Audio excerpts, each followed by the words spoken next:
Looking to earn dollars without leaving your living room? Let's dive into the best remote jobs for folks around the world. First up, we've got freelance writing. All you need is a knack for words and an internet connection. You can earn anywhere from $10 to $100 per article depending on your experience.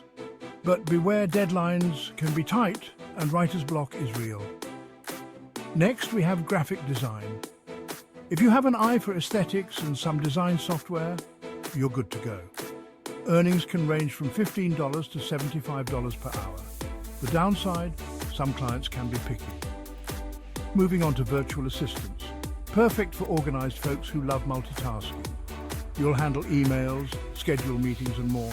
Pay can be around $10 to $30 an hour, but remember, clients may expect you to be available at odd hours. Then there's online tutoring. If you're good at a subject, why not teach it? You can earn between $15 and $50 per hour. However, time zones can be tricky and patience is key. Last but not least, there's web development. If you can code, you're in demand. Earnings can be $20 to $150 an hour. Just keep in mind, it requires continuous learning to keep up with tech changes. So, there you have it. Freelance writing, graphic design, virtual assistants, online tutoring and web development. Pick your passion and start earning from home today.